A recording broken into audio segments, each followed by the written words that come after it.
یو انسی دښمنان دي، یو دغه جنی دښمنان دي چې شیاطین دي. د انسی دښمنانو په باب کې خدای متعال موږ ته حکم کوي چې د کوم انسان سره د عداوت او دښمنی راغله بیا څه ورسره کوه؟ ادفع بالتي هي احسن فاذا الذي بينك وبينه عداوه كانه ولي حميم. کوم انسان چې د تا سره ظلم وکړه، د تا سره بد اخلاقی وکړه،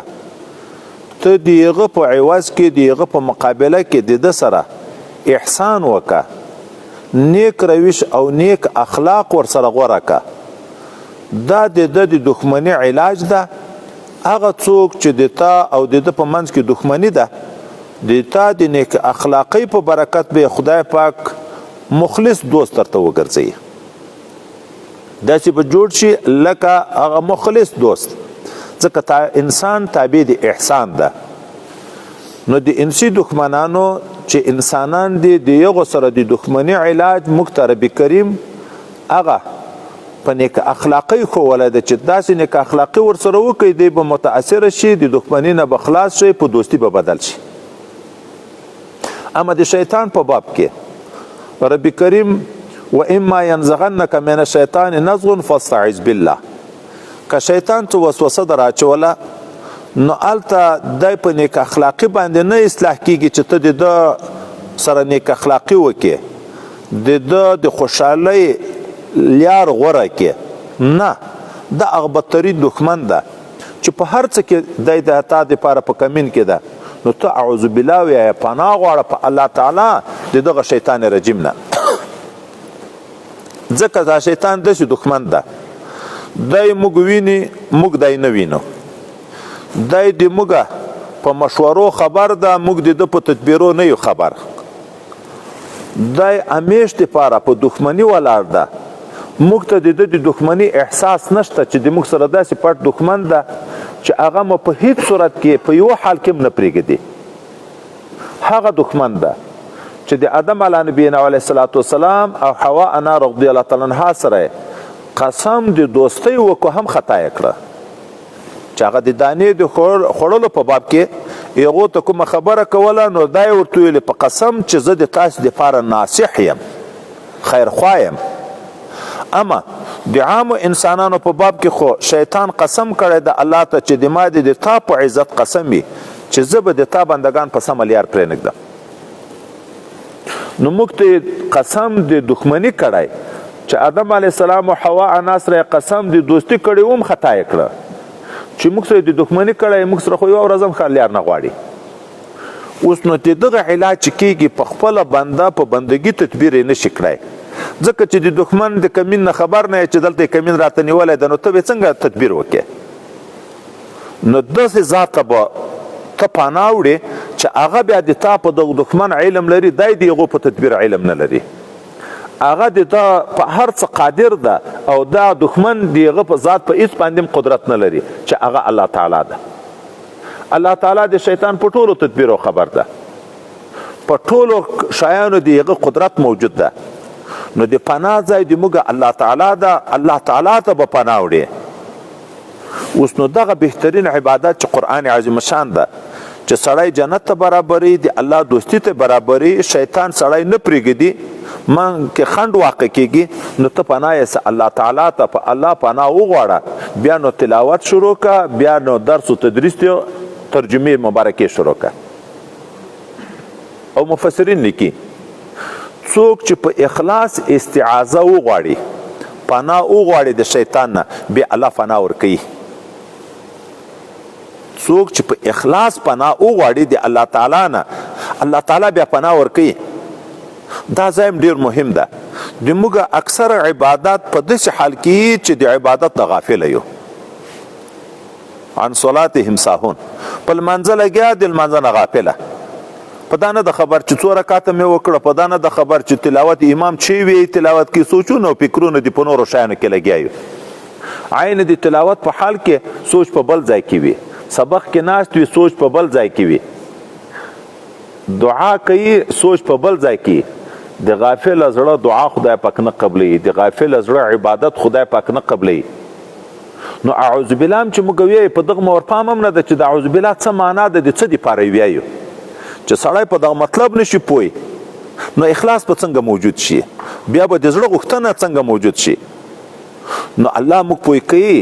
ته چې عبادت شروع کوي بیا خصوصا قرآن عظیم شان تلاوت شروع کوي چې هغه حبل متین د الله ته دی وصل کوي، شیطان تا صفا نیت ته نه پرېږدي، حضور ته دې نه پرېږدي. نو په اخلاص په الله تعالی باندې ځان وسپاره، الله تعالی نه پناه وغواړه چې رب کریمه زه د تا په ذات پناه غواړم، د دغه شیطان خبیث نه زه خو په تدبیرو نه یم خبر، ته په هر څه خبر هم یې، په هر څه قادر هم یې. نو چې په اخلاص وای څوک پناه وغواړي بیا الله تعالی د شیطان اخلاصي. د دغه وجه نه موږ ته د شیطان د وسوسو علاج محدثین کرام دا بیانوي. احادیثو کې راځي چې کوم انسان چې وسوسې وي، چاته په اوداسه کې ډیر وسواس پیدا کیږي، د دغه دپاره ځان ته شیطان مقرر ده، په اوداسو ځان ته شیطان مقرر دی، ولهان ورته وایي نوم یې دیغو. هغه انسان په اوداسه کې خطا کوي،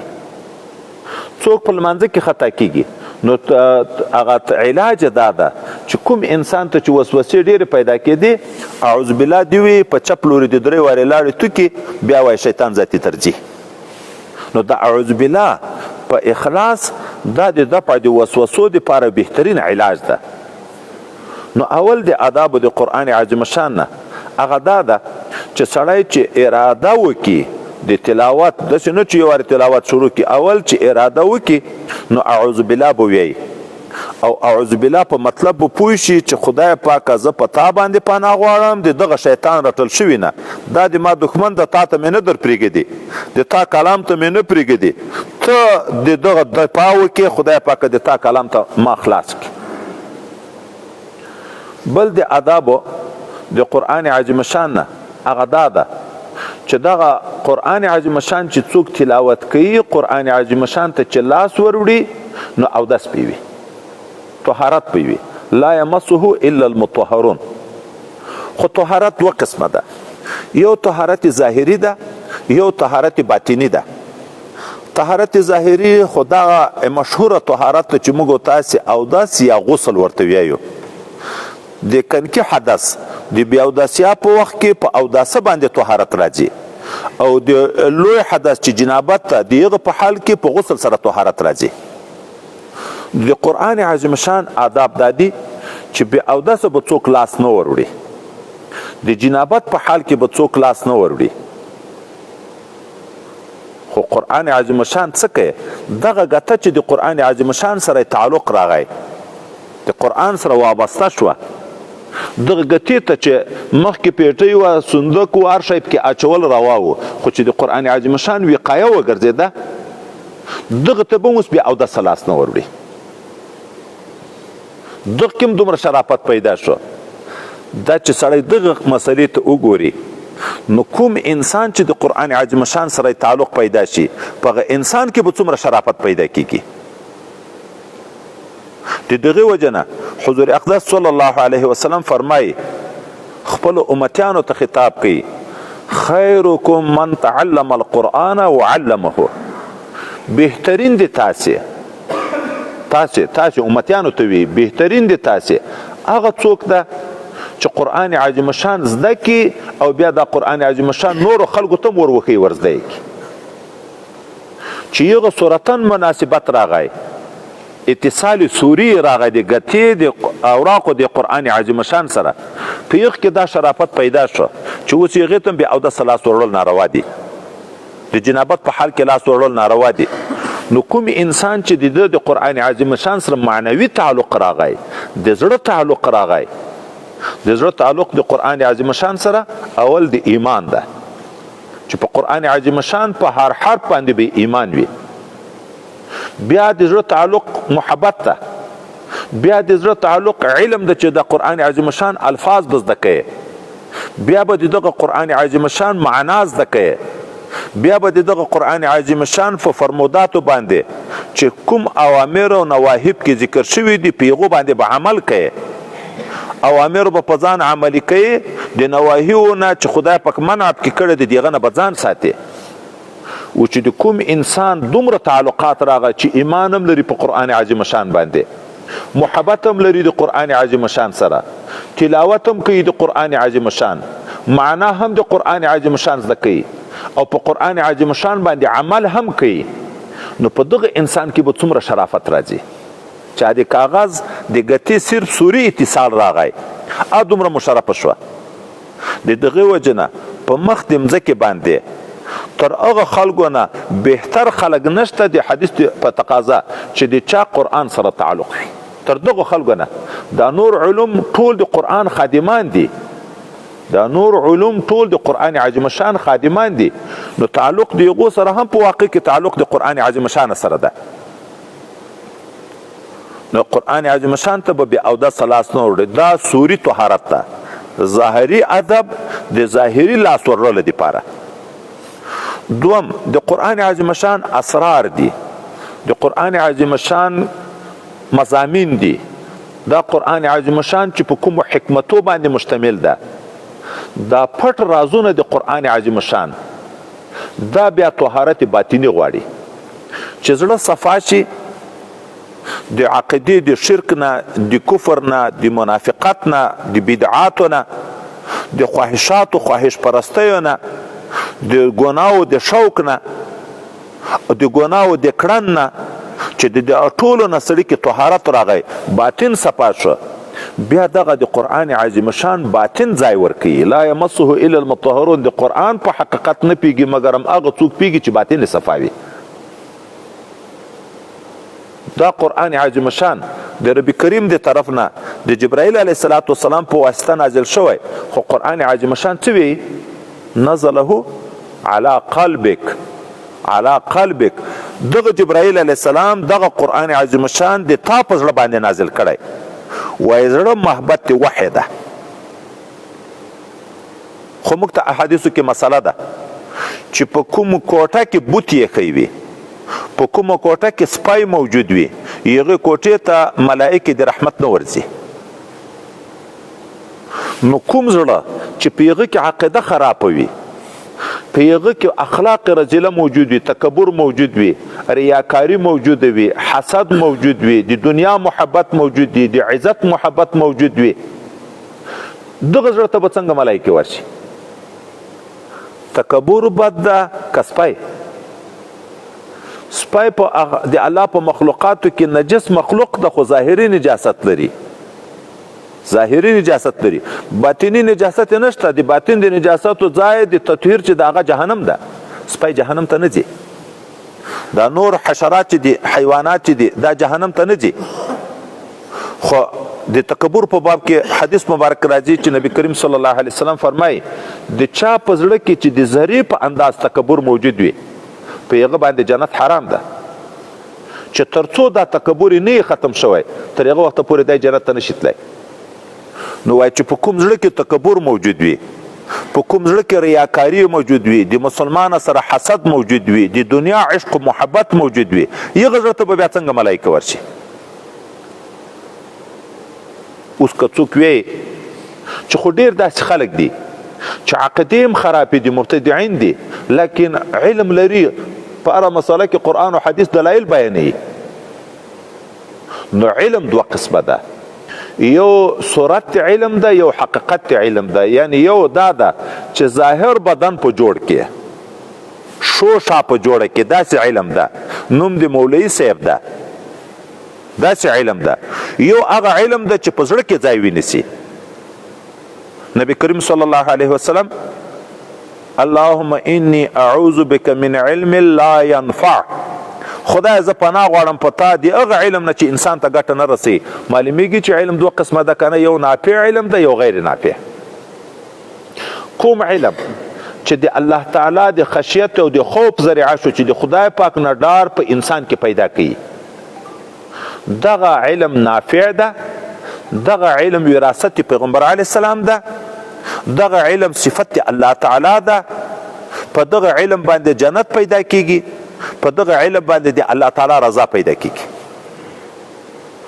کوم علم چې د خشیت الهی ذریعه ونه ګرځیده، د خدای نه د ډار ذریعه ونه ګرځیده، دغه علم غیر نافع، دغه علم د غاړې طوق ده، دغه علم په انسان حجت ده. خدای پاکه دغه قرآن د موږ دپاره حجت وګرځې په موږ یې حجت ومه ګرځې ولې دا دعا کیږي خو که په قرآن عمل وشو موږ دپاره حجت ته په ورځ د قیامت باندې به دغه شفاعت راته کوي او که خدای نه خسته په قرآن عمل نه و دغه قرآن په موږ حجت ته الله تعالی ته به دی شکایت کوي چې الله داسې انسانانو ته دې ورلېږلی چې په ما باندې عمل نه کوه د علم تعریف په یوه قول خدای پاک ذکر کړی د خشیت الهی انما یخشى الله من عباده العلماء څوک دغه عین تعریف د علم ده علم هغه ده چې د خدای ویره ده چې په چا کې د خدای خوف نه و دغه ته په اصطلاح د شریعت کې علم نه ویل کېږي او څوک دغه غرض او غایه ده ثمره ده غرض هغه مقصد د علم نه مقصد د علم نتیجه د علم اثر غرض غایه هغه شی ده د الله نه ویره ده اوس نو کوم علم چې وي چې خشیت الهي نه وي ورسره دا علم داسې شو که شجر بلا ثمر ونه ده خو میوه نشته نتیجه نشته پکې بې فایدې شوه بې فایدې شوه هغه سیبان چې خلک یې ولګوي چې میوه نه کوي بیرته یې د بیخه باسي دا بې فایدې شوه نو دغه قرآن عظیم شان چې د الله تعالی د طرف نه راځي د دغه ځای د نزول زړه ده دا علم چې انسان کې پیدا کیږي هغه علم چې خدای پاک ته سړی وصل کوي دا د الله تعالی د طرف نه د ملائکو په واسطه باندې زړه ته داخليږي خو کوم علم چې خشیت الهي نه وي دا زړه ته نه داخليږي نبی کریم صلی الله علیه وسلم فرمایي ډیر خلک به په ډیر خواږه आवाज قرآن عظیم شان وایي ډیر خلک به قول د خیر البریه کوي د الله او د رسول بهترین کلامونه به بیانوي ګوره د خولې بیان شته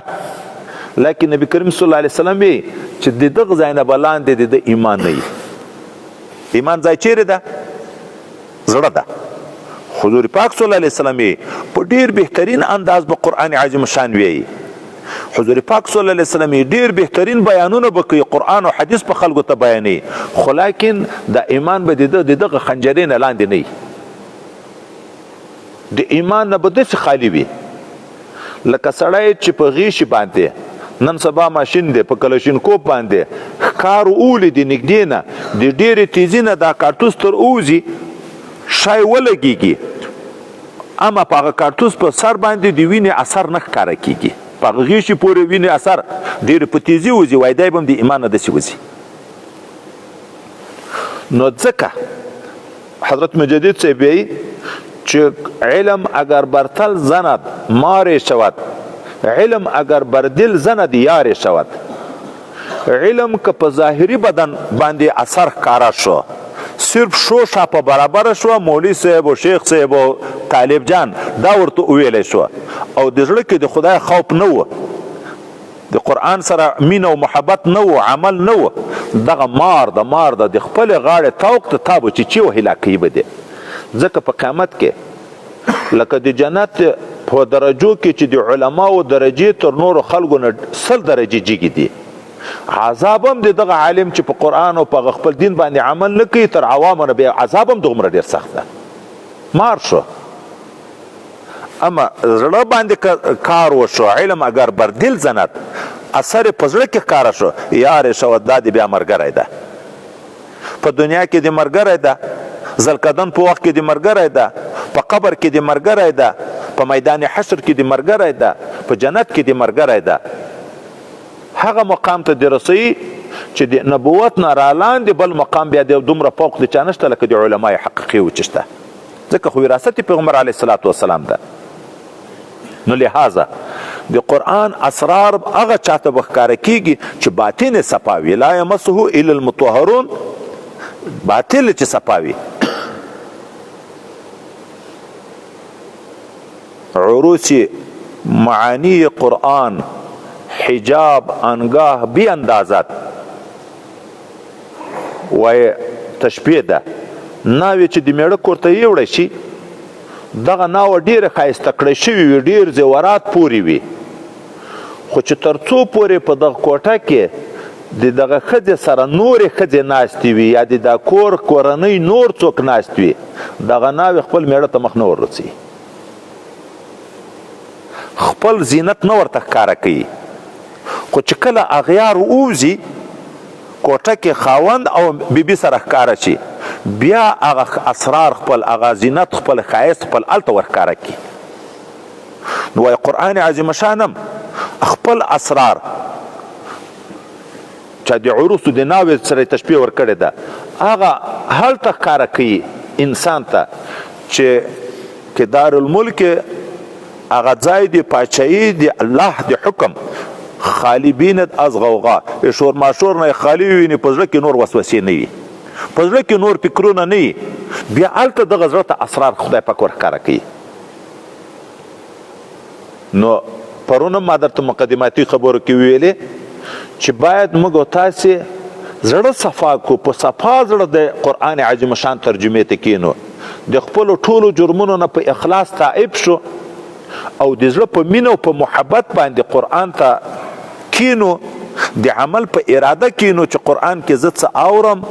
څه مې زده کړه، په هغه به عمل کم.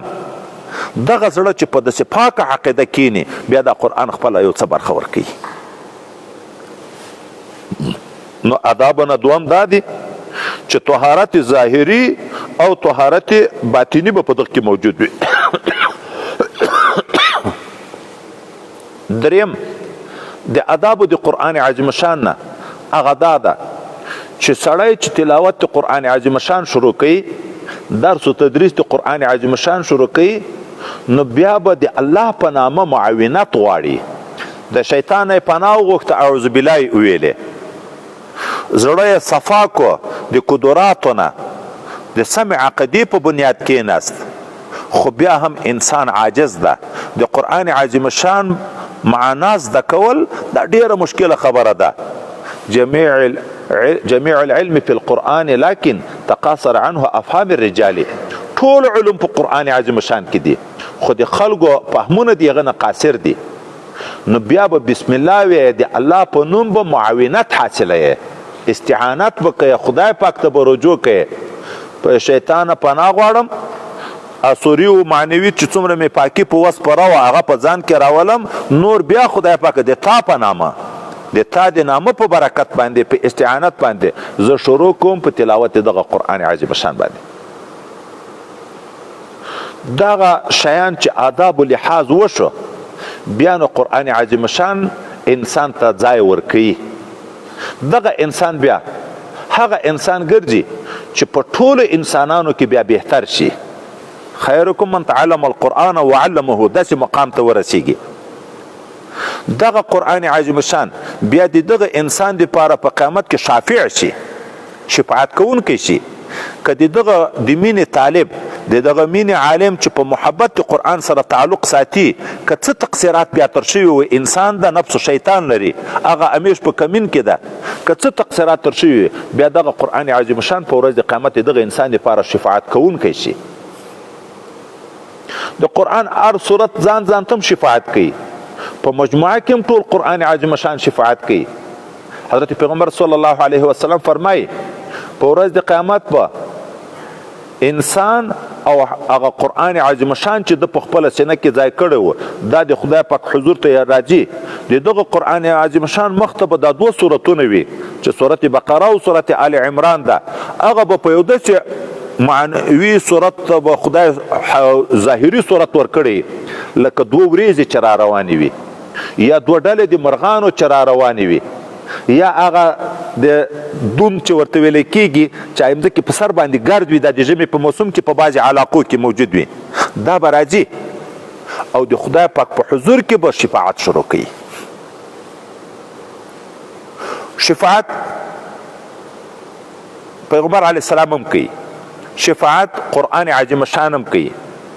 شفاعت علما هم کوي، شفاعت شهدا هم کوي، شفاعت حافظان هم کوي،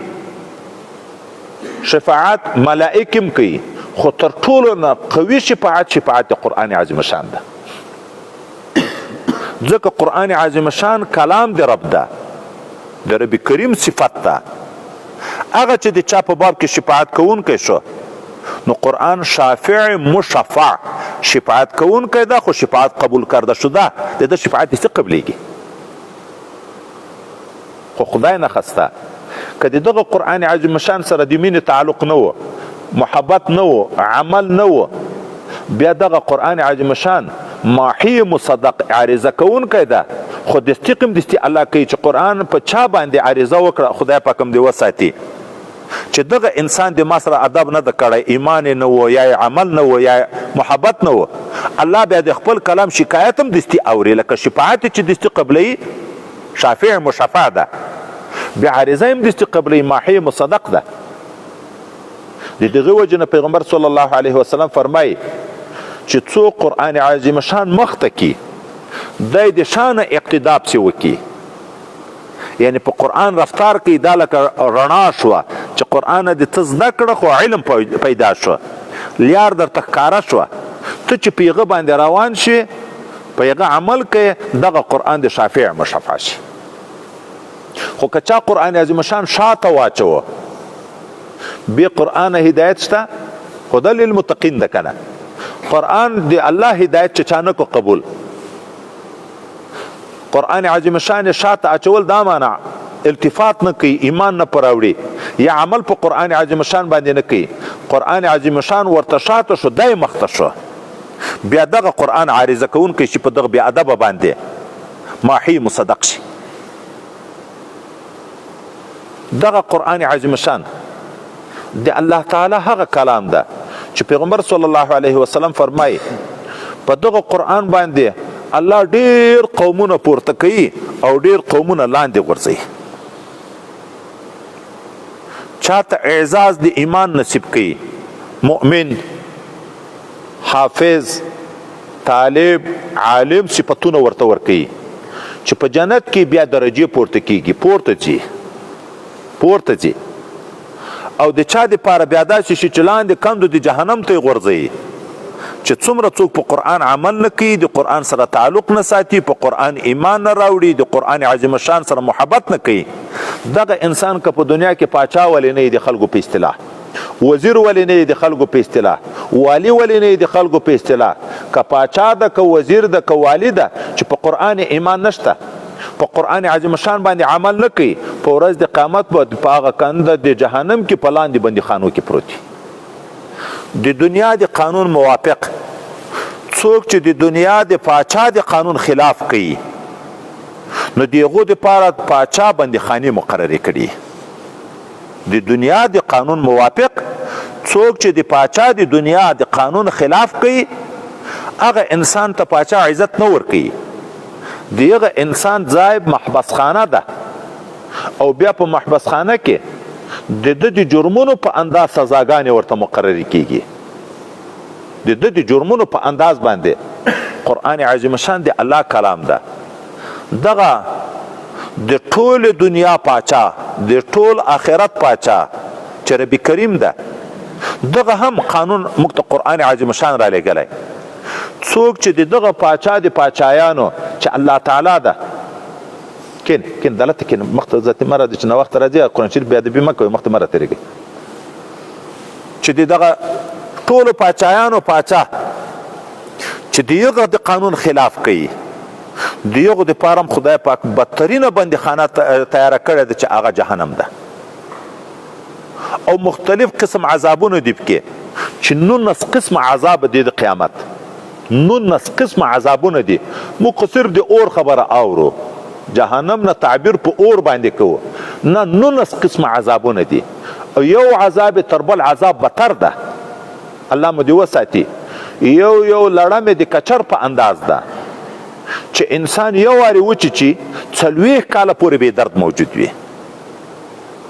دسې د ساړه طبقې یخچالونه پکې موجود دي چې د اور تر عذاب نه د هغه زمهریر طبقې عذاب ډېر سخت ده 19 قسم عذابونه دي هغه د هر انسان د خپل جرم په انداز باندې لکه دنیا کې د دنیا د پاچا د قانون خلاف چې څوک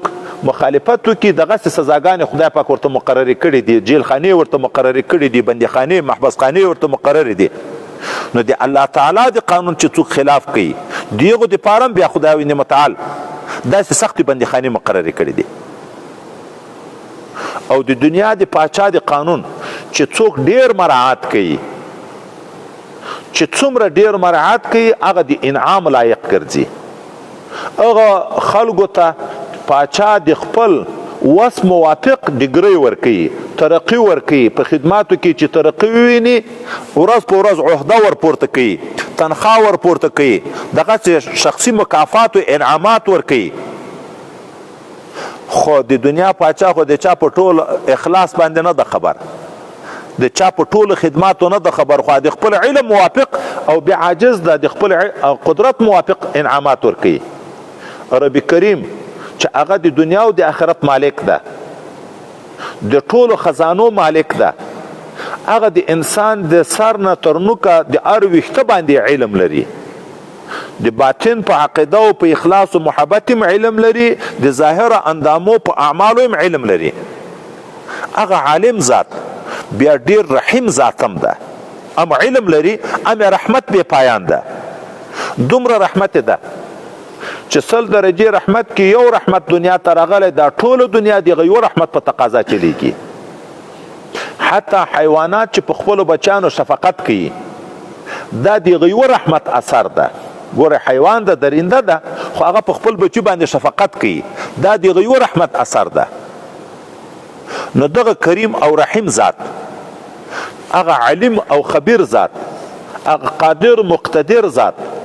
چې کوم قانون خلکو ته لېږلی، چا چې په څومره محبت منلی، څومره په اخلاص عمل پکړی، په محبت هم علم لري، په اخلاص هم علم لري، په اعمالو ظاهره هم علم لري، یغه بیا داسې نعمتونه ورته مقرر کړي دي چې خدای پاک په خپل ویي چې هیڅ انسان نه د خبر په هغه علوم باندې، هغه انعاماتو باندې چې الله تعالی ورته پټ ساتلی دي. نبی کریم صلی الله علیه وسلم فرمایي چې رب کریم ویي، حدیث قدسی د نبی علیه السلام ویي چې رب کریم ویي اعددت لعبادي ما لا عین رأت ولا اذن سمعت ولا خطر على قلب بشر. ما د خپل خاصو بندگانو لپاره داسې نعمتونه تیار کړي چې نه په دنیا کې سترګو لیدلې دي، نه غوږو اورېدلې دي، نه د چا په زړه کې تصور او خیال تیر شوی ده. هغه قادر مطلق ذات ته چې ادنا جنتی ته د ټولې دنیا لاس چنده ځای هغه ادنا جنتی ته ورکوي، چې هغه نفس مسلمان وي آخر چې جنت ته داخليږي یغه تم د دنیا لاس چنده ورکوي. نو خپل دوستانو ته انعامات درجه په درجه د دې د اخلاص او د اعمالو په نتیجه کې ده. نو چې څومره څوک په اخلاص او په محبت باندې په قرآن عمل کوي، دغه مالک حقیقي د دغه لپاره د عزت ځای بیا جنت تیار کړی ده. دنیا نعمتونه خو عارضي نعمتونه دي، دلته هم نازي. زه طالبان ورونو ته اکثره وخت وایم دوره کې 12 کاله 14 کاله په طالبي کې تیری پښتنه تر وکه چې ته د غوړیو په ټیم خبرې چې په څو ده، نه د غوښې په کیلو خبرې په څو ده، نه د وړو په ګونۍ خبرې په څو ده، نه په وړو خبر ده، نه په غوړیو خبر ده، نه په غوښه خبر ده، نه په دالو، نه په هیڅ خبر ده. خو دغه دین برکت ته دومره اعزاز خدای ورکوي چې دلته هم داسې بې تکلفه نعمت ورکوي. 14 کاله په طالبي کې یو روپۍ هم خرچه د جوب نه وي، خدای پاک د عوام ورته مسخر کړي، د مدرسو سره تعاون کوي، په هغه باندې دته د کوټې بندوبست وي، د کتاب بندوبست وي، د استاد بندوبست وي، د مطبخ او د لنګر بندوبست وي، خدای پاک مفت ورکوي. ګوره په خبر هم نه ده، په قیمت هم نه ده خبر. خو چا په دنیا کې چې د قرآن عظیم شان سره، د احادیث مبارکه سره، د علم سره تعلق نه ده ساتلی، چې څومره تر لرې کېږي د هغو ستړی په خپل ځان دی، چې څومره تر لرې کېږي ټوله زندګي به په زمیندارۍ لګیایي، په ډریورۍ لګیایي، په مسافرۍ کې به ژوند تېروي، په قسمه قسمه تکلیفو کې به ژوند تېروي. دا یوه ګوله هغه هم خوري هغه هم خوري، خوراک خو هغه ده چې الله مقدر کړی، تر هغه نه زیات څوک نشي خوړی. خو یو ته خدای پاک داسې ورکوي چې په قیمت هم نه ده خبر، او هغه بل د بدن غوښې پورې ویلې کوي، په داسې تکلیفو باندې دغه یوه ګوله پیدا کوي. نو چې په قرآن عظیم شان څوک عمل کوي د خپلو دوستانو دپاره بیا الله د میلمستیا تعبیر کوي د میلمستیا تعبیر نزلا من غفور الرحیم قرآن عظیم شان ویي چې جنت ځای د میلمستیا ده مسلمانانو ته د هغه ذات طرف نه چې غفور او رحیم ذات ده. موږ د دنیا انسانان هر څوک میلمه ته د خپل وس موافق خدمت کوي. بیا هم اکثر ځای کې چې دا موږ تللي یو پسه غریب حلال وي خو په آخرت کې بیا معذرت خواهي کوي چې تاسې قدر حق خو ډېر و خو موږ دغومره په وس وه. الله تعالی عذر چاته نه وی چې تاسې خو حق ډېر و خو ما دغومره په وس و. میلمستیا ده د هغه ذات نه چې غفور او رحیم ذات ده. په خزانو کې هېڅ کمی نشته چې جنت کې د زړه شوق وشي لوږه خو نشته لوږه نشته د لوږې نه د شوق د وجې نه چې خوراک ته د شوق وشي چې څه مې خوړلي وای صرف وایه سبحان الله. د سبحان الله سره به سترخان غوړېږي او دومره سترخان به وي چې 80,000 قسمه خوراکونه به په تیارېږي. میل انداز به اوږد وي. خادمان د جنت په زرګونو هغه به بیا دستي دا شیان تا ته تیاري. دومره خوراک دومره چکاک ته کړی شي په جنت کې لکه د دنیا 100 کسان چې خوراک کوي چې 100 کسان چکاک کوي د دومره بیبیانو سره هلته جمع کړی شي لکه په دنیا کې چې 100 کسان کوي. خو دنیا کې هم په ښه خوراک سړی واوري خو بیرته په دغه ډایریږي چې ډېر وخورمه معده مې خرابه نه شي مرض پیدا نه شي. بیا یې مخه د قضای حاجت تکلیف وي د بولو تکلیف وي نه ډېر شی چکای شي نه ډېر شی خوړی شي. هلته بیا دا تکلیفونه هم نشته نه قضای حاجت شته نه وړې بولې شته نه لویې بولې شته نه د معدې خرابي شته یو څه هم نشته. نو چې څوک په اخلاص سره د الله تعالی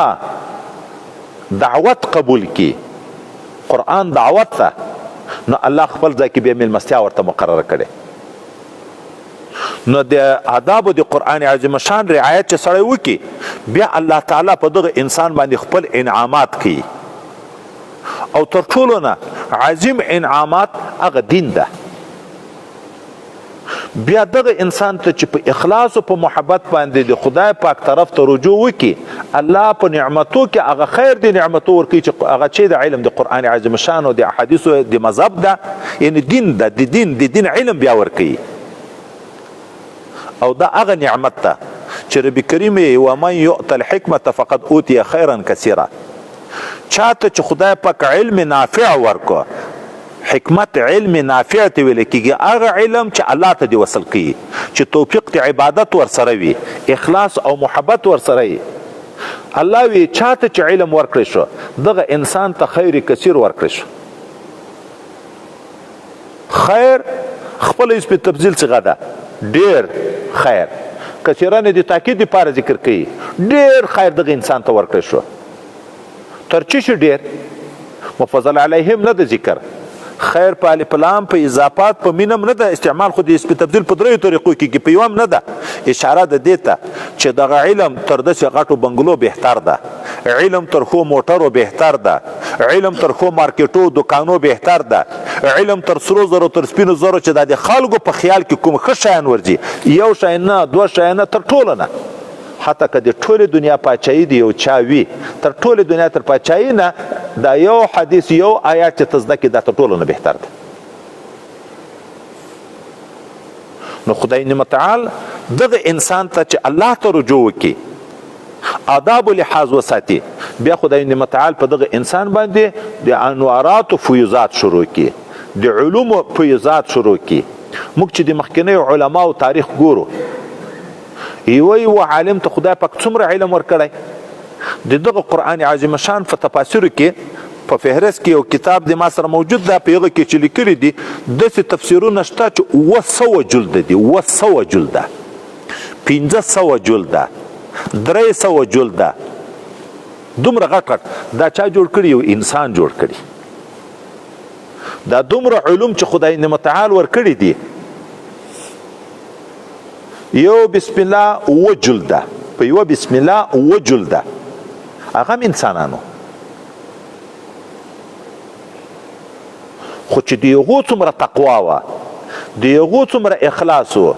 د هغو څومره د الله او د رسول سره محبت و، هغه په موږ کې نشته، ځکه هغومره علوم په موږ کې نشته. نو چې چا د الله دوستی ته قدم واخیست، الله دغه علم ورکوي. نو په دغه علم کې بیا درجې مختلفې دي. علم خو خیر کثیر شو، خو دا خیر کثیر چې ورکوي په اخلاص په انداز باندې ورکوي.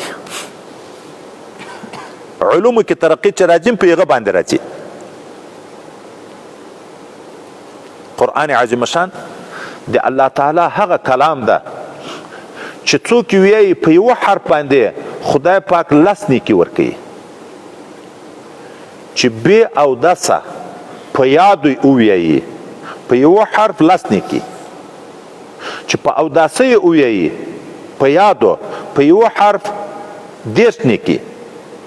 چې په لمانځه کې په تشهد په شکل په ناستې لکه دا نفل په ناستې کې په یوه حرف 50 نیکي، چې په لمانځه کې په ولاړې ویایي په یوه حرف 100 نیکي خدای پاک ورکوي. یوه بسم الله مبارکه د قرآن عظیم شان یو آیات ده، 19 حرفه ده، 19 حرفه. دلته اوس دوه شیان دي، یو طرف ته وګورو په یوه حرف خدای پاک هغه کم از کم 10 نیکي ورکوي. نو په 19 حرفو باندې 190 نیکۍ صرف په بسم الله باندې خدای پاک هغه رحیم او کریم ذات موږ ته راکوي. بل طرف ته چې حدیث مبارکه ته وګورو، څوک چې دا غواړي چې د جهنم د اور نه خدای پاک بچ کړي، بسم الله دې په اخلاص او په محبت ډیره ویایي. د جهنم 19 قسم عذابونه دي، د هر قسم عذاب دپاره ځان ته متولي او متصرف ملایکه مقرره ده. لکه دا موږ او تاسو چې وینو دا پلانکای ده او دا پلانکای ده، خو هر چا خپله عهده ورته معلومه وي. د 19 قسمه عذابو دپاره 19 ملایکې مقررې دي غټې او عوان ډیر لري. نورم د دغه 19 ملایکو د عذاب نه الله د بسم الله په برکت باندې خلاصوي.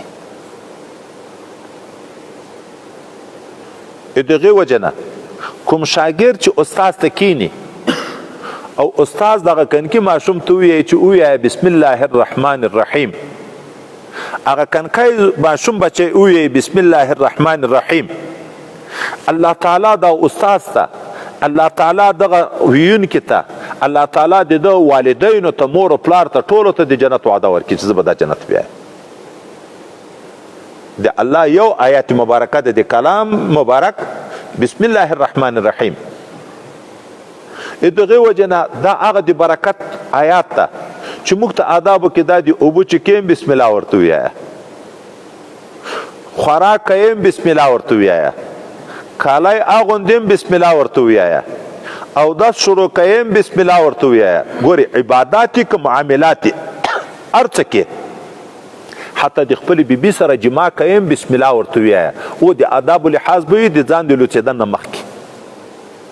او داس شروع کوي د استنجا نه مخکې چې ځان د لیانۍ لوڅ کړی بسم الله ورته ووایه. په دغه بسم الله په برکت په اوبو چکلو کې به برکت پیدا شي، په خوړلو کې به برکت پیدا شي. چې د برکت معنا دا ده هغه خوراک برکت ته چې توفیق د عبادت وي ورسره. او که تر دغه ځای ځان موړ کې ښې غوښې او کورمې او پلاونه ووایې چې توفیق د عبادت نه وي، دغه زحمت ته دا برکت نه ده، عذاب ذریعه شوه. نو بسم الله په وجه به خدای پاک په خوراک کې برکت درته پیدا کړي. د برکت معنا دا ده چې اثر به د عبادت پیدا شي، توفیق به د عبادت خدای پاک درکړي. حتی د بیبي سره چې جما کوي مخکې د بسم الله ورته وویله. نو نبی کریم صلی الله علیه وسلم فرمایي کوم انسان چې د خپل بیبي سره اراده د جما کولو وکړي، د ځان د لوڅولو نه مخکې بسم الله ووایي، که بیا د دغه بیبي سره په جما کې خدای پاک دته اولاد ورکو، د هرې جما نه خو اولاد نه پیدا کېږي، خو چې الله کومه که د دغې جما نه چې بسم الله ورته ویلې علوق راغی، حمل راغی، اولاد ورکو، دغه اولاد به هم خدای پاک د شیطان د تصرف نه ساتي. بسم الله په برکت،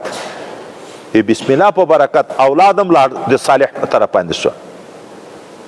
روایت کې راځي چې په سفر روانېږي، په آس پور شوي بسم الله ووایه، ته چې څومره سفر کوې ملایکې به مغفرت درته غواړي. په کشتۍ کې سپور شوې بسم الله ووایه چې څومره سفر کوي ملایکه به مغفرت درته غواړي نن سبا موټر دي چې په موټر کې سپریږي بسم الله ووایه دا ټول سفر به د بابرکت ملایکه به مغفرت درته غواړي اوس نو د یو بسم الله فضایل ما درته ویل اوه جلده باندې دي نو چې یو بسم الله اوه جلده ده حقیقت دا خو د انسان د علم موافق دغومره تفسیر کړی کنی د ټول قرآن مضمون په بسم الله کې ده د ټول بسم الله مضمون په یوه با کې ده د ټول کتابو خلاص په قرآن کې د ټول قرآن عظیم شان خلاص په سورت فاتحه کې د ټول فاتحه خلاص په بسم الله کې د ټول بسم الله خلاص په با کې دا د انسان تر وس بتلی ده چې ټول شیان موږ ذکر کوو خو صرف د دې دپاره چې موږ تاسې په دې باندې پوه شو چې موږ د یو ډېر عظیم کلام سره اوس تعلق ده لحاظه د پوره آدابو به لحاظ ساتو دا ځان ته خبره ده چې موږ د همیش دپاره دا وي چې په اولو وختو کې په سبقو کې اکثره ملګري نه وي شریکان وروسته راځي هغه آداب خو هره ورځ سړی نشي بیانولی نو ځکه اکثره د عین ترجمه کې د آدابو لحاظ نه وي نو د آدابو په متعلق کې به یو خبره بله دا هم درته وکم د آینده دپاره ادب د مجلس عام هم دا ده حضرت پیغمبر صلی الله علیه وسلم فرمایي څوک چې مجلس ته لاړ نو په مجلس کې چې مخکې طرف ته لیار نه وي ځای نه وي خلک ناست په منتها د مجلس کې دي کینی چې کوم ځای مجلس ختم شوی په یغ ځای کې دي کینی که ته حرص کوې چې مخکې طرف ته لاړ شم تا خو به دا مطلب نو چې مخکې طرف کې به ثواب ډیر وي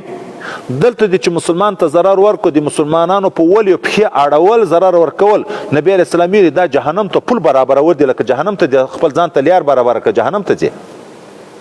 د مسلمان ضرر خو حرام ده نو د دغه آدابو به هم لحاظ ساتو چې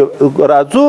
په هغه ځای کې به کینو چې په هغه کوم ځای کې انتها د مجلس وي چې خلکو ته تکلیف د موږ نه ونه رسیږي او دا به د آدابو نه وي چې دا موبایل به صامت وي د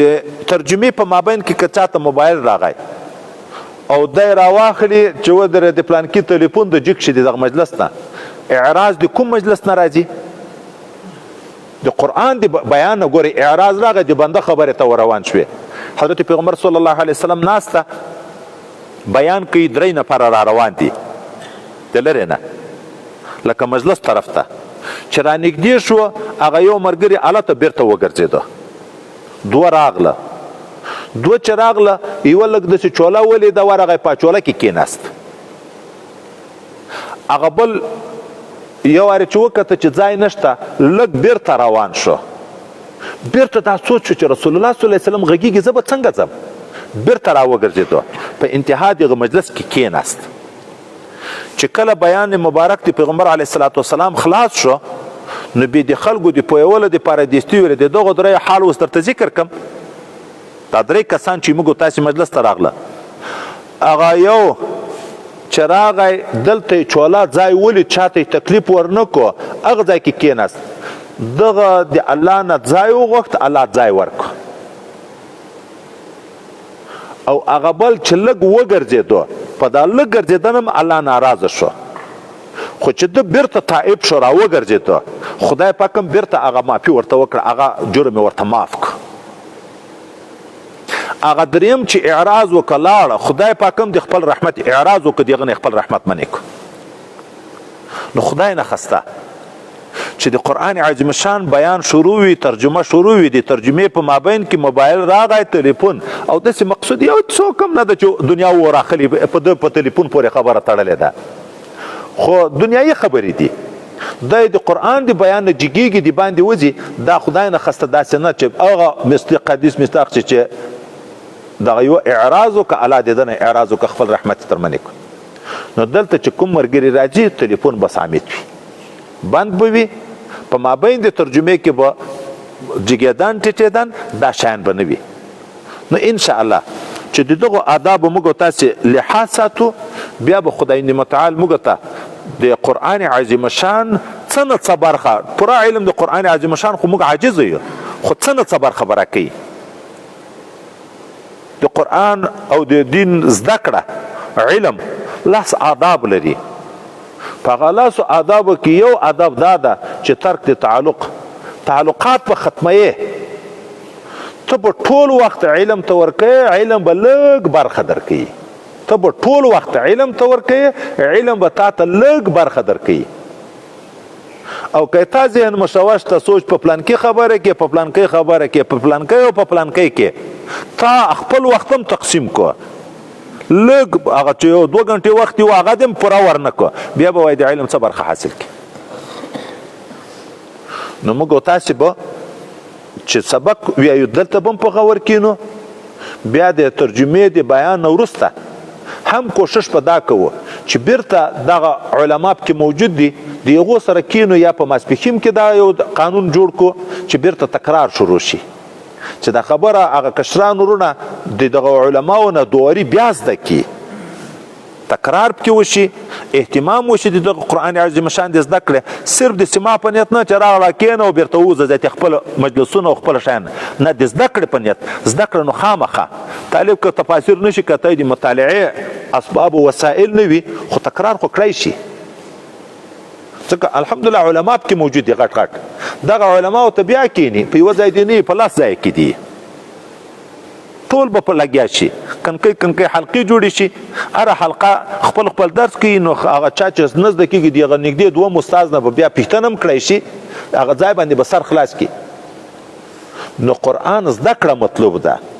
ورسره عمل بیا په راتلی شي چې زده یې نه کړي نو عمل به بیا څرنګه وکړي نو نن سبق کې